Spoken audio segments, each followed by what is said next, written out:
So I guess we should talk about this book at some point, huh? Yeah, I did make one. Yeah. I made a book. A book. There's more than one book. That's true, yeah. I made one that's relevant at the moment.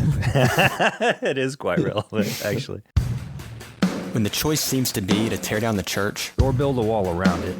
we aim to walk the narrow road of nuance Through the wilderness, between the warring factions. and try to figure out what it means To love God. and people well. Hello again. So we are really excited to have a returning guest on this episode, Josh Porter, formerly of the band Showbread, currently of the band The Bell Jar, author, theologian, pastor, provocateur, if I dare use that word. He's all these things and more, and just an all-around great fellow that Ryan and I very much appreciate his perspective and his wisdom and his insight and just his kind of creative voice, both as a teacher and as an artist. And we were really excited to get to talk to him again because he has a new book out called Death to Deconstruction, which is a nice provocative title that we ask him about a little bit in this episode. What I will say, by way of a teaser, is that it's not necessarily what you might think, and that far from trying to kind of throw down the gauntlet only to folks who may be deconstructing their faith, he also provides a lot of practical pastoral wisdom for going through the process and how we should think about it and approach it and all that stuff. It's a great conversation. Let's jump in. Okay, should we give this a proper intro, or should this be absolutely ridiculous? That's the question facing this gentleman. I could just go with it. Okay, we'll just go with it. We're joined today by Joshua Stephen Porter, author, musician, pastor, theologian, all-around good dude, or so I've heard. Yeah, wow. Yeah, I'll take it. How's that for an intro? Hey, Great. I like it. I'm Okay. adding it to, that's going to be the back of the book bio. all around good dude. All-around good dude. Well, hey, thank you for visiting us again in podcast land where we currently live. Oh, it's my pleasure. Thank you guys for having me. I had fun talking to you guys last time. That's Absolutely. the good. ideal. You know, Yes. we could do this and it not be fun. That's what we aim for. Listen, I've had some of those, if I'm honest, like interviews where it's like, that was fine while it was happening, but not Oh, me too, necessarily man. on this show. But I know all about it. Yeah. is it so? Obviously, you've done press for any number of things over the years, and without naming any outlets, are there any that stick out in your mind, good and bad? Yeah, if I tried to name names, I would be unsuccessful. And not because, I'm so important that I've done so many interviews, but any number of interviews, once you exceed 2 for a given thing that you're quote unquote promoting, Yep. they start to run together. You end up talking about a lot of the same things, which is actually fine with me. I don't tire of these conversations as much as I've heard some of my peers like, oh my God, I can't stand, doing an interview for an album or a book or some kind of thing. They're usually unique enough, and I tend to blather on at such a stupid rate that I feel like it's different every time. I never know exactly what's going to happen. This by far is going to be the best one, of course. I have every right. expectation. Yeah. As long as there's some level of, I don't even care as much about quote unquote journalists or podcasters like doing homework and having really interesting, thoughtful things to ask me, as much as the entire thing being conversational to some Yep. interesting degree. Sometimes I feel as if I've talked to people who can blame them? They're having to interview me and they're probably like, who's this guy? So that it's a little bit like, I have to do this before I go home from work today. Yeah. So here's a list of questions I was told to ask you. And that's not fun for anybody. Might as well shake things up and, ask something weird. Make it interesting for you at least, Well, I was going to ask you, Showbread in particular came in for a bit of a reputation over the years of shaking things up themselves in interviews. And do you feel the need to do that at this point in your life? No, because I think the reason that started was one, because it often became, if not a group assignment, at least like a duo. People, because my friend Ivory and I were the singers in Showbread, the default thing was to interview the front man or men or women. You know, you assume that whoever is forefront on stage leads the band to some degree. So the expectation was often that Ivory and I would give interviews together. I don't mind giving the interviews, but he hated them. He just felt as if, what do I have to say? And I don't really care. He's extremely uninterested in celebrity or ego or anything like that. Yeah. So when he and I would be together, this is the guy that has been my, oldest friend since first grade. I think we would often try to make each other laugh. And it turned into, if you can say something that's truly ridiculous that will make the guy beside you laugh, it almost like a dare mentality. Yes. And we did that one time. And this was, circa 2004 or something like that. So it's a different era of the internet. But that became one of the more notorious showbread artifacts on the internet, just a video of me and Ivory saying ridiculous things. And so there became this expectation when anyone that would interview us that, they're going to be so bananas. And I think maybe we also felt as if we have to continue to push the envelope of what happens in an interview. And sometimes it happened really organically, and other times it felt a little contrived. Like, do the thing. Yeah, do the thing, do the trick. Here we go. We put a microphone in front of you. Be funny. But that also made it fun. And then when someone would interview just me, it would be like, oh, wow, this guy's trying to sound so intellectual. And it's like, well, I don't have anyone. Who am I trying to entertain anymore? Yes. I could talk to myself, but that's just going to seem even weirder. Well, we won't put those expectations on you, or we'll try not to. You'll be disappointed. Yeah. You can I'm sure. You can do it. You'll just be disappointed. I planned on being disappointed today, honestly. It's a great way to live. That's not strictly true. Then you're so thrilled with everything good that happens. That's right. Set the bar low. Yeah, baseline pessimism sets you up for just a world of happy surprises. Some might call that nihilism, Josh. Or having your expectations met, Yes.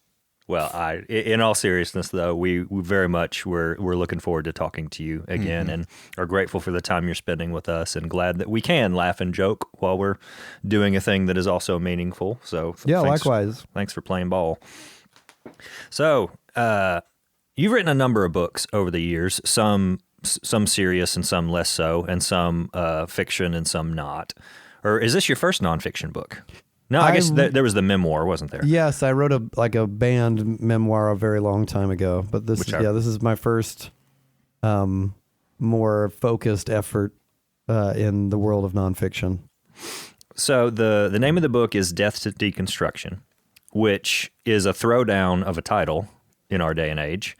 Yeah. And it got me thinking about the fact that in much of your work or work that you've contributed to, that the surprising or even antagonizing the audience is a way to get people's attention, or to shock them out of kind of what I guess their normal mode of processing things. So, but I guess also, now I've not read the book yet because it hasn't shipped. It's supposed to be here, I think tomorrow or the day after. But I guess who are you hoping to reach with this book, one, and then two, why did you land on a title like that? Well, the title is one of the first things that came to me, and that doesn't always happen. I wrote I had the idea to write a book on the topic of people who were once Christians that deconstructed their faith and are no longer Christians. The phenomenon of cultural kind of, especially in the West, or I should say almost entirely in America, the phenomenon of millennial, I was a Christian, I'm not anymore. Here's my big breakup with God thing. And the title came to me first, and then I scribbled together an outline. And then the title became contended in the earliest stages, before the book was even written proper, before there was a manuscript and it was just an outline that was being, taken to different publishers. There was a lot of, are you open to changing the title? And I think that one, because it is really confrontational, they're like, oh, you don't want to alienate readers before they even open the book, or a sensitivity, and in some cases, a valid sensitivity. And in the other cases, the concern was that the term deconstruction has so many different meanings.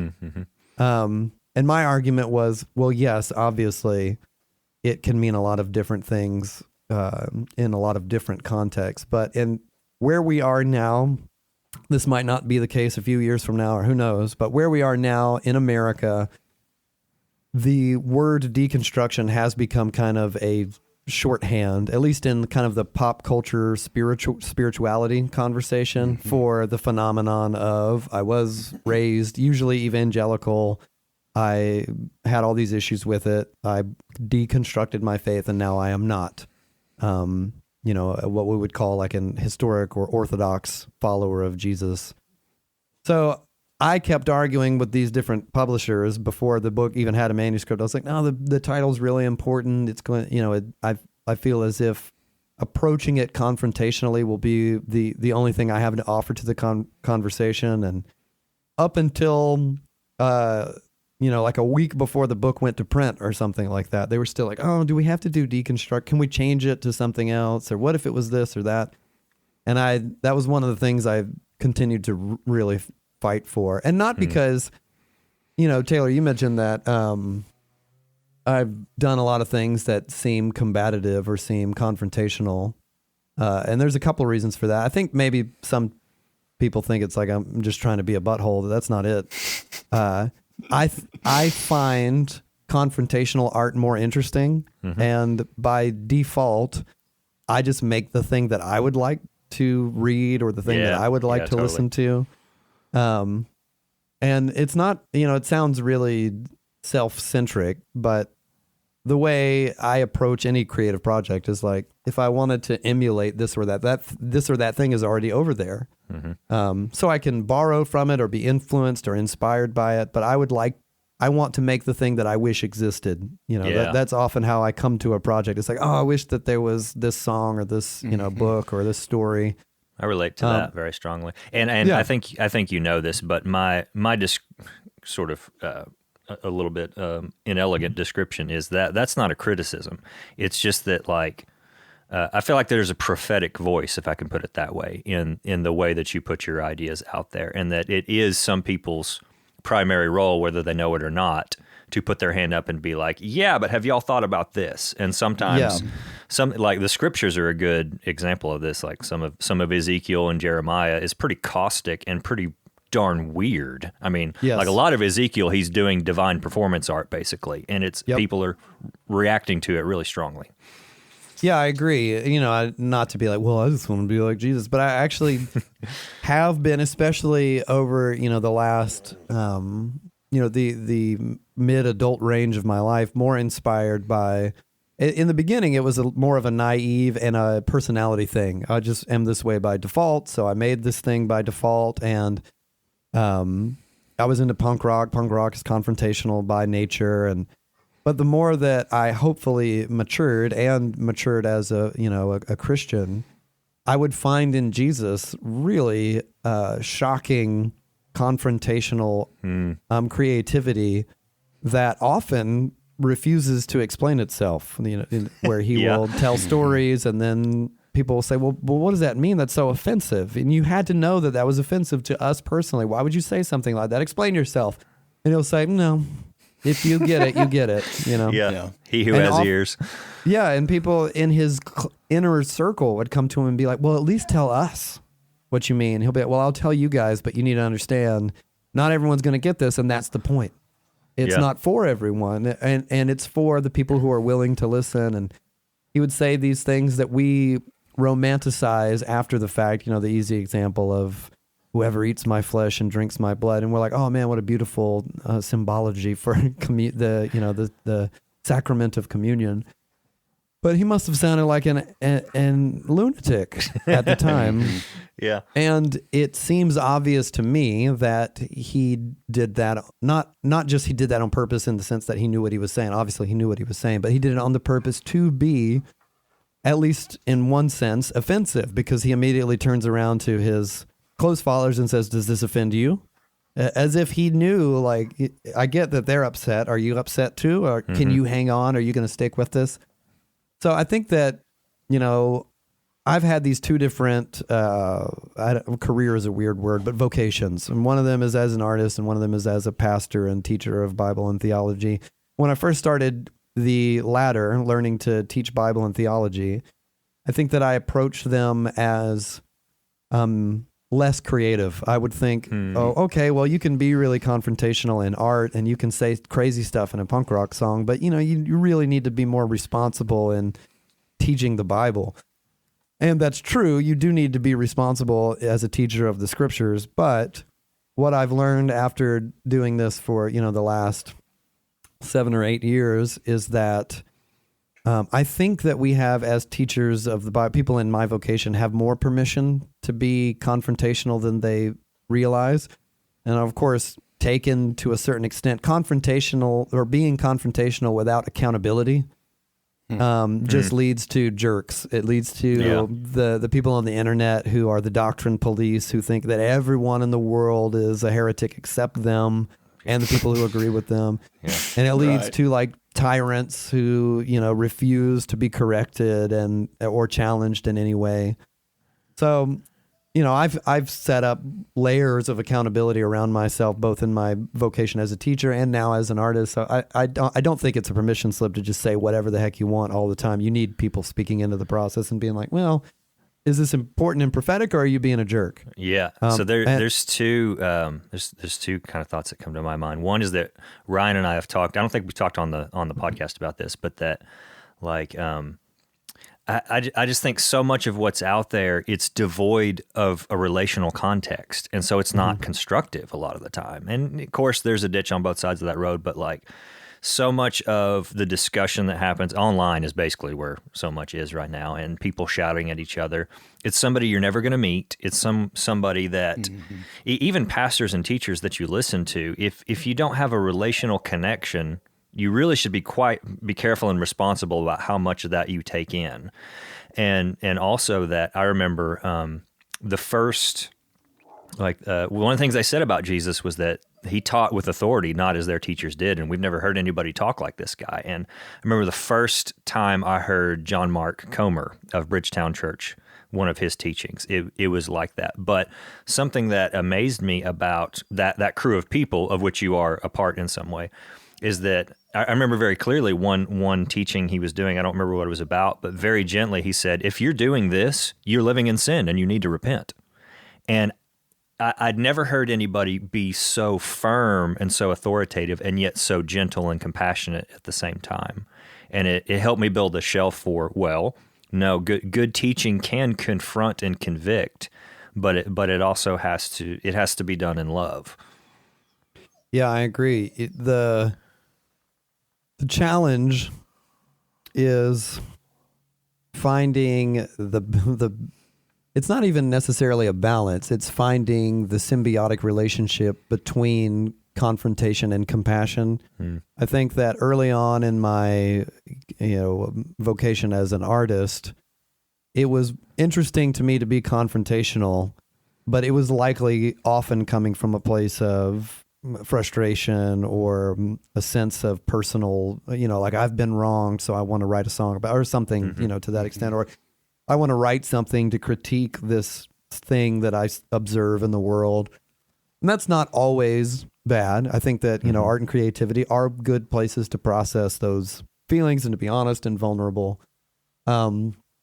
But when you write a book like Death to Deconstruction, which is obviously meant to be read by people processing the phenomenon of deconstruction, it's not just for me to be expressive.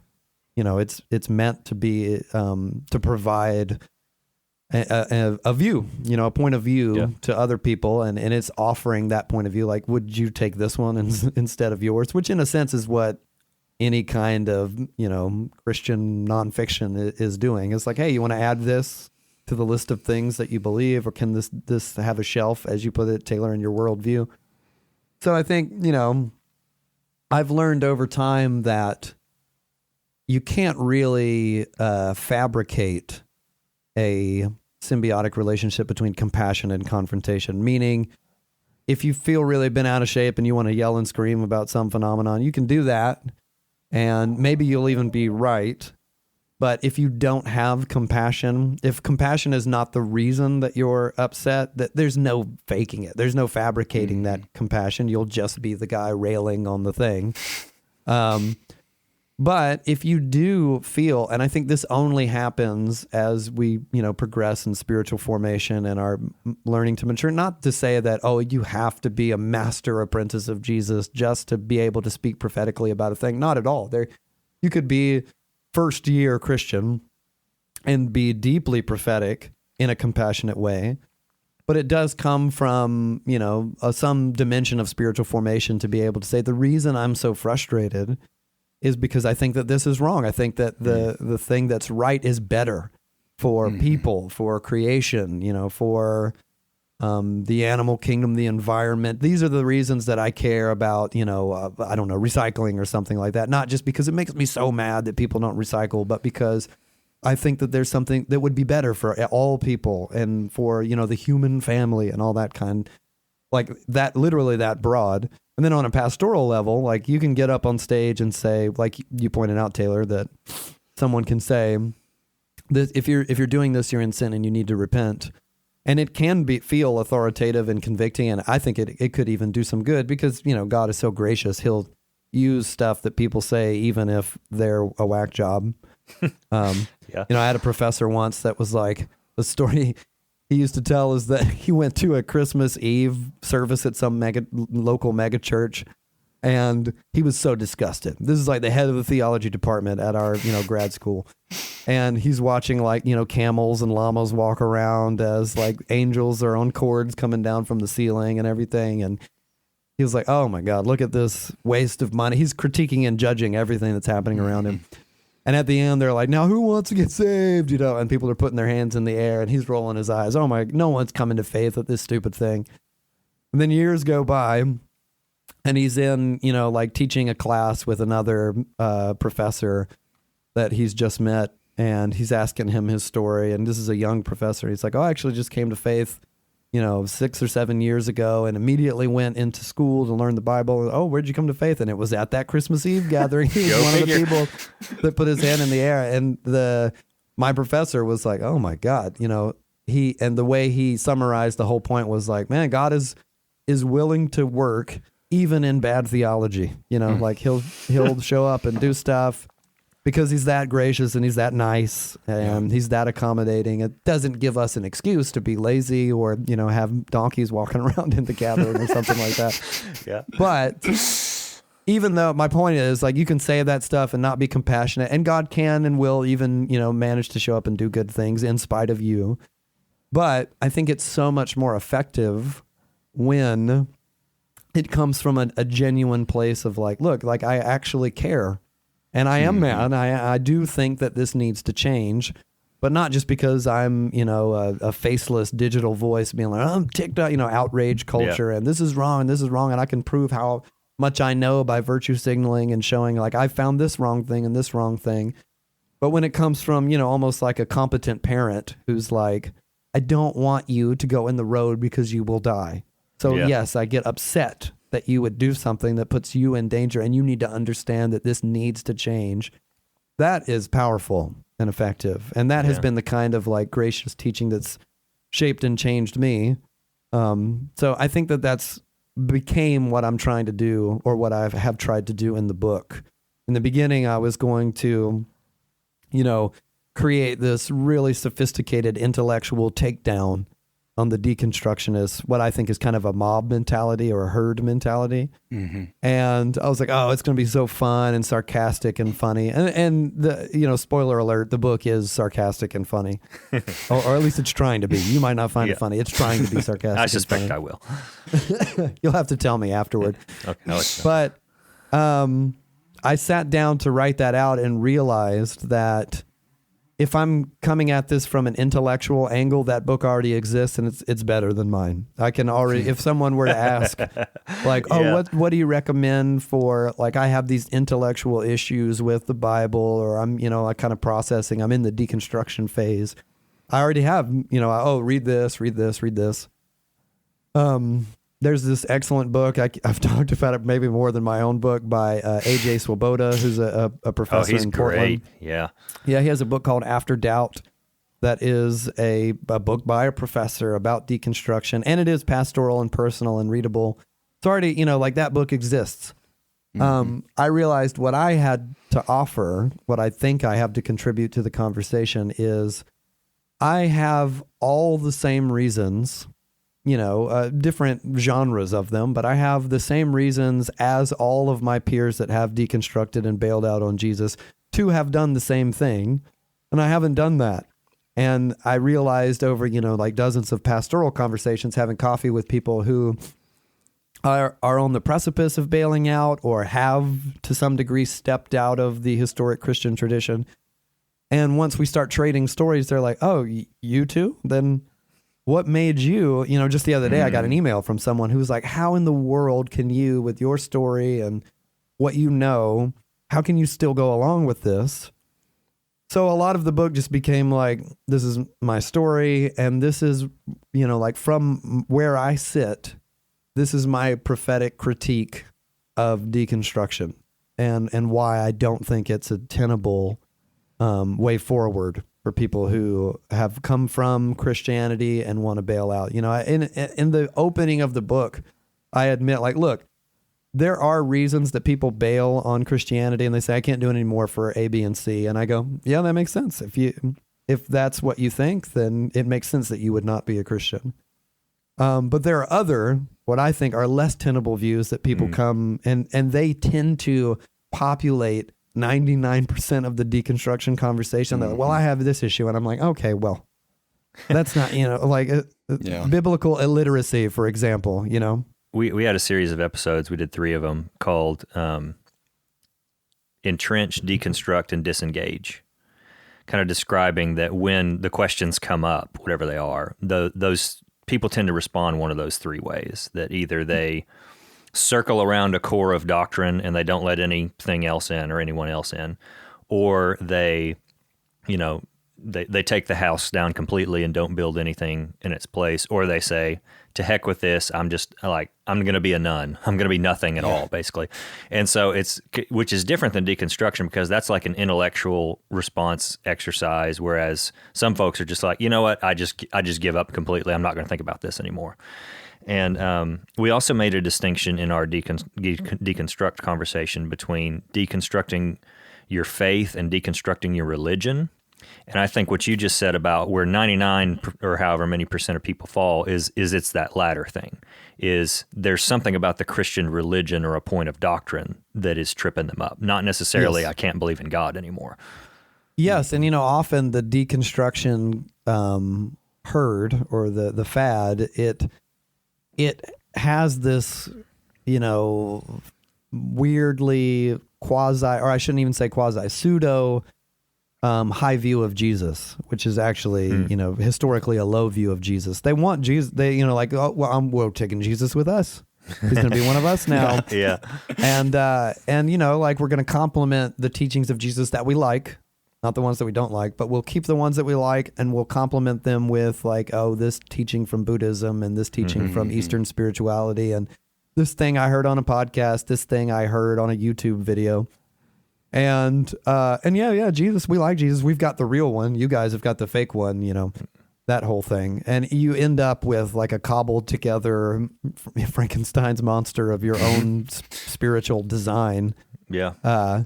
Which to me personally is a why bother?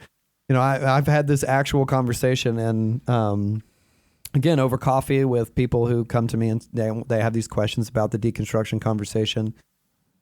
And they're like, well, I like these things from Jesus, but I don't like these things. And I just can't, I can't bring myself to get on board with these other things.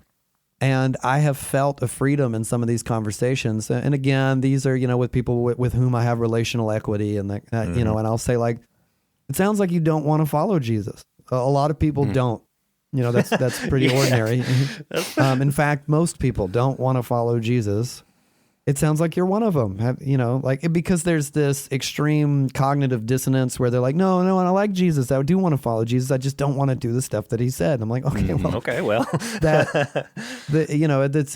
the prerequisite is that you have to surrender your autonomy. And he put it even more starkly than that. You have to die. You have to actually die to the stuff that you want, the stuff to which you believe you are entitled. And that's not even once you get to level 10, the black belt of Christianity has to then surrender their will. That's before you even start, you have to do this. And it sounds like you don't want to do it, and if you don't, then you need to make your peace with and have integrity with I don't believe the things that Jesus said are true. And I have to, and then it becomes like gymnastics with, maybe the Bible's wrong, blah, blah, blah. And I'm like, well, that's where we get Jesus' teaching. So yeah, what are you going to do with that? You put out a post on Instagram, and listening to it, it really made me want the book right now, and I'm excited to read it.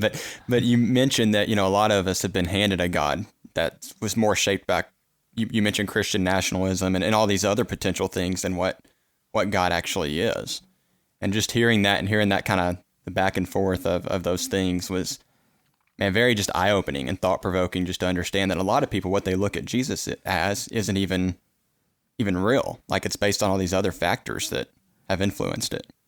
Yeah, and I think, what you guys, Ryan, were talking about in your series that you did where there's the deconstruction of religion, as the way you put it, right? And then there's the deconstruction of actual sincere faith in Jesus. And these are two distinct things. And that's what, I'm talking about in that monologue, is that we've been handed ideas that are either not true at all, or they have shades of the truth, but they've been corrupted by something or someone.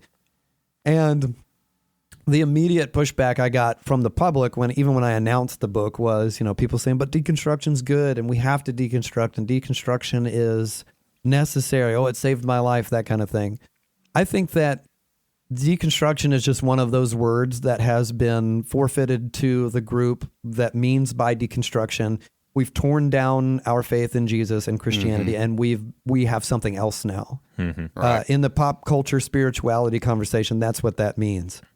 I think it's just it makes more sense at this point to just prefer different terms. When people talk about quote unquote good deconstruction, what they usually mean is just maturing. They mean transforming their faiths over time.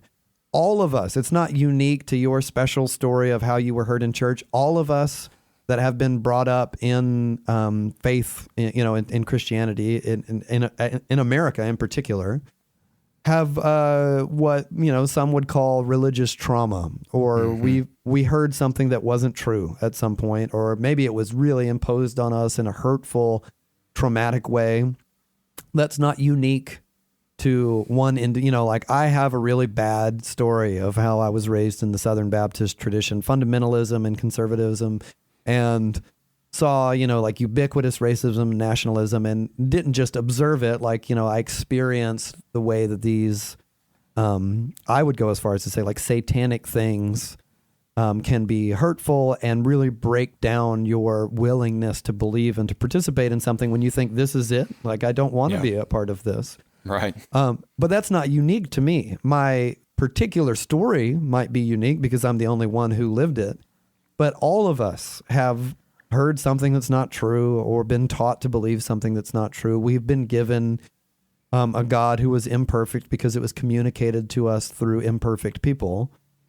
So all of us have the responsibility, if we decide that we want to grow and mature and transform faith, to, the analogy I use in the book is to renovate the house of our faith, of our discipleship. Yeah. So we eventually learn this thing here is not good. It's we need to get this out of the house.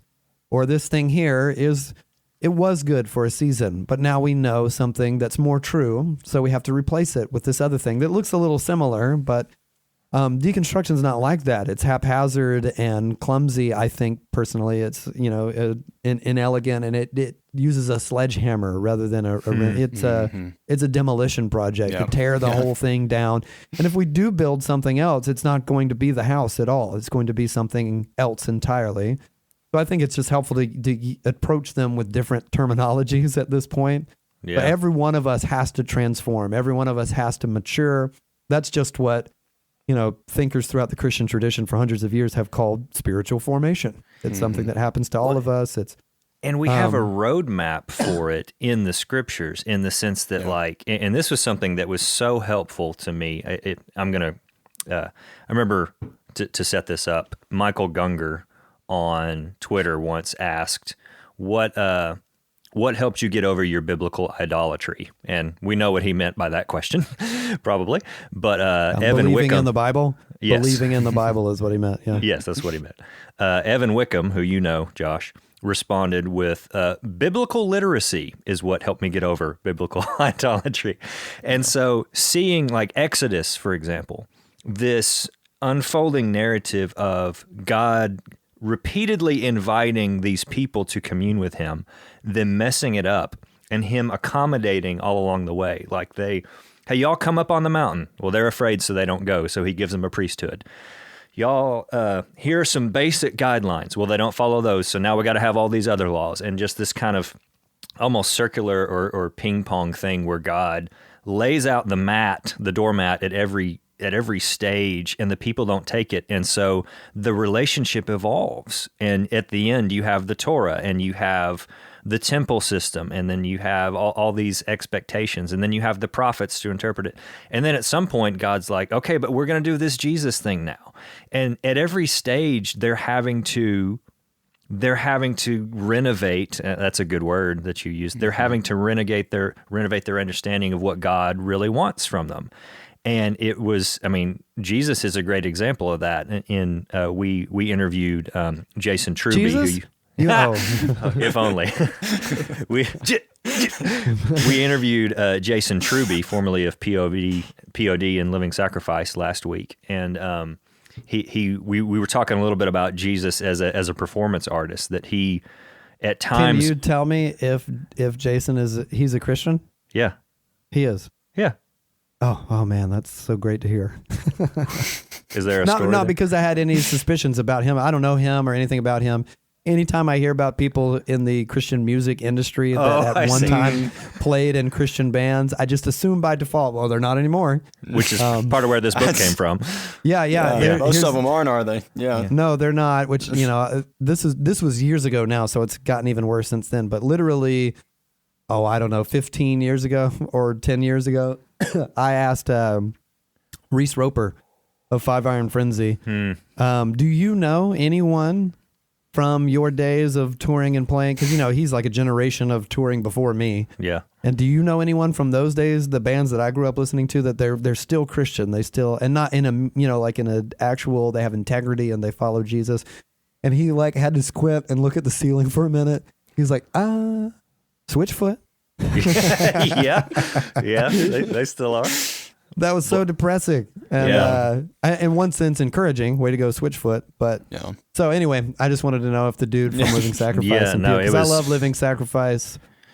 That's good to hear. Yeah, no, it was a great conversation. He was very insightful and grounded. And does he continue to play in the reunited Living Sacrifice from time to time, or does he do other stuff now? I think he shows up now and again, but he's not necessarly a part of what is going on. Sorry, he does I turned this into an interview with you guys about Jason from Living Sacrifice. Thanks, Jason. We're going to now go back to it. Thank you. You've blessed me today, Jason. I'm happy to hear that, and I'm going to continue to listen to your work. So are we, because continue my work day. Mm-hmm. But there were times when Jesus, very aware of where he was and who he was talking to, would pick pieces of the Torah and just not weaponize them, but he would put a show on for the people that were there. When he talked about, I'm going to get this wrong, so maybe Josh can correct me. When he talks about being living water, he's standing right next to where they poured the drink offerings, and did I forget which feast it was for, but where they did the processional up to the Temple Mount, and then at the end of it, they would pour the drink offerings out. And he's like, "Hey, by the way, I'm living water," and nobody there would miss the connection that he was trying to make, or when he used the first person name of God before Abraham was born, I am.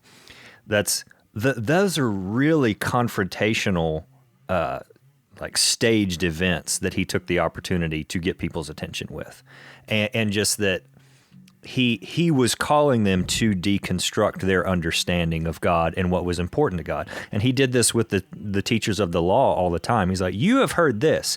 I tell you this. You value, you give 1/10 of all your spices, but you've neglected taking care of people who need it. You've neglected love. And we have such a roadmap for that, really, to the point that you're trying to make. Yeah. And Taylor, those are great examples because, to the point of that we've been getting at, Jesus is consistently inviting his audience, even the constituents of his audience that he's most critical of, into a deeper understanding of the God they already follow. He's inviting them to transform their faith within the tradition to which they already belong. So he's not, and he goes to great lengths to say, listen, I'm not throwing out the scriptures. That's not what I've come to do. I'm not interested in it. No one can throw out the scriptures. But I'm going to call you into a better, deeper understanding of what the scriptures were intended to teach in the first place. And then go back to what you said earlier, Taylor, about like the story throughout the Torah, the narrative of the Torah of, there's this great internet paraphrase. I'm going to get it wrong, but of someone on Reddit posted a summary of the Bible, which was actually quite brilliant, where it's essentially like God will say, okay, look, here we go. Just don't do the things. And then people are like, we did the things. And he's like, oh, guys. And he's like, okay, fine. I'll do this. I'll fix it. But just don't do the things. And they're like, got it. So you won't do the things? We won't do the things. We did the things. And God's like, guys, So because you have these dimensions of failure in the human project, there is this compassionate willingness of God to come into those failures and work alongside, and the way a parent patiently works with a child in their failure. So Jesus is not he's not interested in deconstructing the scriptures. In fact, one of the words that he uses in Matthew's gospel when he says, listen, I did not come to abolish but to fulfill, is a word that can be translated deconstruct. I did not come to dismantle these things. I'm still pointing to the same truth that was here in the beginning. And then, he does the classic, you've heard, but I tell you, and the you've heard is not something he's throwing out. He's just saying that, like, look, the idea that you shouldn't murder other people, of course that's true. I'm not throwing out the commandment not to murder. But what God is actually after is the kind of like peace-loving graciousness for enemies that won't even get angry, that won't even harbor anger. It's not enough just to not kill the person, so he's drawing them back to the truth that compelled the you have heard to say, like, but I tell you, look, here's the thing behind the even greater truth behind the thing. That's all transformation. He's not saying like, look, forget the whole thing. It's just, it was wrong. You were told this thing, it's corrupted by the patriarchy and, it's just not true. And so what you really should do is this thing that's kind of the opposite of that. It's still all within the same house of faith. And he has the graciousness to come to the people who are not only corrupting the scriptures the most, but who are leading others into the corruption of the scriptures and call them to repentance. Of course, he does it the most confrontationally. But it's still the call he's like, look, stop it. Come here with me and believe the true thing, which is why I think it's appropriate to come at the deconstruction conversation. And I come to the conversation as a participant. I didn't even really think that much about the fact that my story has this thread of deconstruction in it and what I've been through as a disciple of Jesus.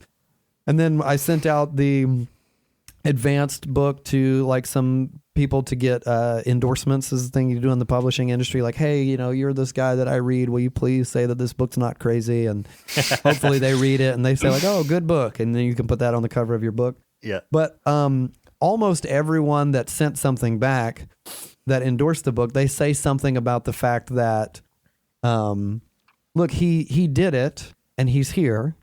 Yeah. So he has the collateral to actually comment on the thing, or he Yeah. has, like he's coming at it as somebody who has walked the terrain before, so he can say, I went there, here's what I did. So I'm not like, this detached, I've never had any issues with the Bible and everyone needs to repent, and I've never felt like conflicted about the Christian faith, and so everyone needs to follow my shining example of doubtless, mastery. But I am someone who has all those same roadblocks and forks in the road and, going off road and all that kind of stuff. So I feel it's appropriate to step into the conversation from someone who's been in that place and has gone before and say, this is not true. This doesn't make any sense at all. And if you and have some integrity, if you want to say this is what you think, then go the full distance with it. You think this. And then to call people to, but if you want the authentic Jesus, if you want to belong to the historic, apostolic tradition of Christianity, it will mean these things. And maybe you don't want to hear that, maybe you do, but this is what it means. I think I say in the beginning of the book, that's like, I'm actually not trying to convince anyone. Why would your mind is probably made up. I want to tell you what I think. If you want to go these 200 pages with me, you can tell me what you think afterward, So, we all have to transform faith. Deconstruction is not transformation. It's a takedown. It's stripping faith for parts. In case you weren't able to tell, we really enjoy talking to Josh. So much so that we could not fit the whole conversation into one episode. We dig a whole lot deeper into the book and into other things related to his career and the art that he's made and all sorts of other stuff. And so that is coming in part 2. In the meantime, enjoy part 1. We've got a couple more episodes coming to finish out the year. Hopefully, that's the plan. And we're going to be putting our heads together to see what we want to do in 2023. As always, you can follow us at Unbetween Podcast on Facebook and Instagram, and then at UnbetweenPod on Twitter. And feel free to shoot us an email, unbetweenpodcast@gmail.com. It's so encouraging to hear your feedback about stuff we could do differently or how these conversations are impacting you. That really makes it worth it, all worth it. So thank you for listening.